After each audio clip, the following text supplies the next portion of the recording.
Hello. The purpose of this video is to have a bit of an unscripted chat about what it means to conduct an assessment and the things we think about when we're doing that. So let's start at the start. In fact, it's a little bit awkward and strange that often when people think about this course, the Certificate for in Training and Assessment, and they think about assessment as being that moment in time when you're delivering the assessment, when you're conducting the assessment. And as you've probably figured out from this course already, that's only a small snapshot of what's involved. There's a lot of work that goes into planning the assessment and to getting it ready and to choosing the methods and to developing the instruments and developing the mapping and all the bits and pieces that precede actually conducting the assessment.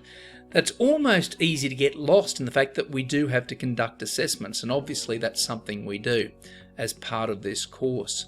So I wanted to give you a bit of an insight into our thought processes when we're conducting an assessment. I suppose the first thing is to plan, to be ready. You've put in all this preparation as to what's going to be involved in the assessment. You've developed the assessment instruments. Have them there, be ready, and have yourself settled to conduct the assessment. Don't do it when you're rushed, when you're in a panic, when you're thinking about other things. Get your mind in the game, because that's going to help your candidate. It's important to them that you're on your game and can provide as much help to them as possible. So be ready when you're conducting an assessment. Have a time, have a location, be organised. Tell them everything in advance that they need to know so they can be there and be ready and know what the assessment's going to be all about. Let's not surprise them. People get nervous when they're being assessed. Have you noticed that? You probably do. Most people do. They get really nervous when they're being assessed. So do what it takes, do what you can to help them be relaxed and ready. Because when people are ready and relaxed, they perform better. When they're nervous, when they're uptight, when they're not sure what's going to happen, that's when bad things will happen, and that's when people can't give their best performance. You want to set people up for success. So in advance of the assessment, let them know what's going to happen, let them know what's going to be about, let them know about the benchmark standards, let them know about things like appeals and grievances if something goes wrong, let them know about what's going to happen if they don't succeed with the assessment, and let them know that what they need to achieve to be successful at that assessment. And not only do we normally communicate those things in advance of the assessment, but also at the time of the assessment.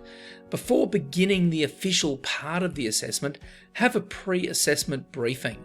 Run through the things that you need to know, make sure that they're comfortable, make sure they understand what the assessment is going to be about, what it's going to be assessing, how it's going to work, what type of assessment they're going to be involved in. Let them know about the benchmark standards. Also make sure they're comfortable in terms of being relaxed, that the air temperature's fine, that they've got everything that they need to conduct the assessment, and make sure they're just ready. Have a chat. You don't have to be their friend, but be professional and be relaxed and be engaging and be supportive. Be confident that you're ready to help them and that you're ready for them to get involved and have a go at this assessment. Let them know that, okay, we're set. Let's give it our best shot. I'm here to help. They should probably be key words that you can give them. I'm here to help. I'm here to guide. But you're not here to tell them the answers, and you're not here to ensure that they pass or anything like that. So have a pre-assessment briefing. When they're relaxed, when they're ready, get into it. Conduct the assessment. Give them the written test. Give them the instructions so they can do the tasks that you're going to observe. Give them the instructions so they can create the product you want to see. Tell them what they need to do or show you, and give them a list so they can prepare their portfolio. Tell them what's going to be involved in a third-party report that you might be conducting and what their role is in that. Give them the instructions, give them the information, and then give them their chance to shine. Give them their opportunity. One of the things I've noticed is when I'm supervising assessments of students at Mr. Wet is sometimes when you're conducting an assessment, because you may be nervous as an assessor, you might be feeling really chatty. People often like to talk and chat when they're conducting an assessment. But as an assessor, you really don't want to do that. It's distracting for the candidate. You want to let them relax and you want to let them focus.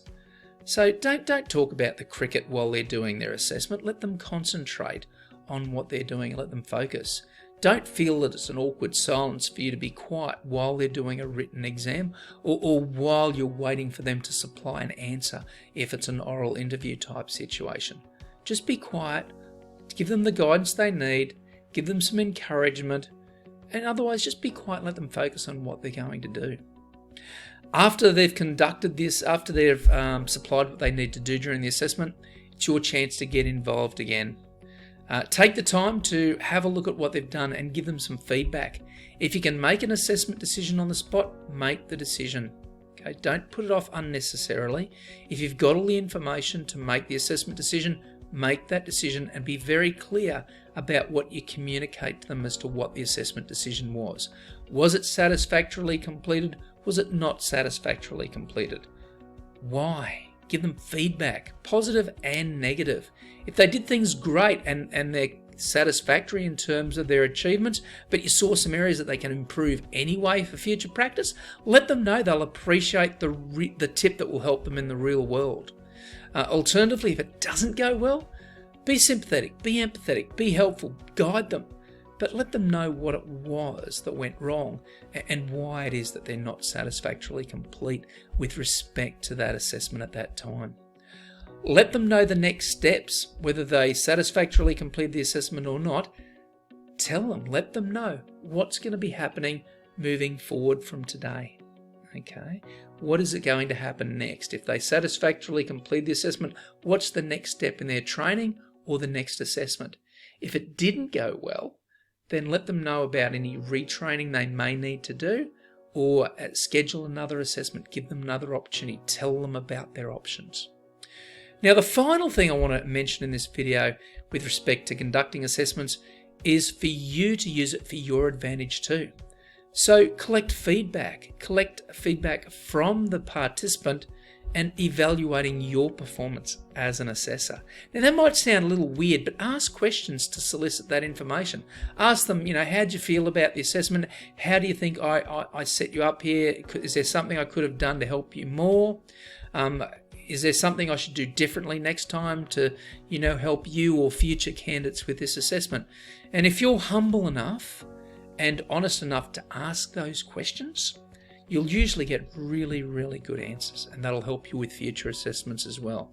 So it's a two-way street regarding the feedback you give to the candidate and the candidate's feedback for you when they evaluate how you went. All right, there's some tips. I hope you find these things helpful. Above all, be aware that your candidate may be nervous. Be there to help them. Be there to guide them. And good luck with your assessing. Good luck with the assessing you'll do in the formal assessments part of this course. And good luck with what you're going to do in the future in the real world too. Good luck.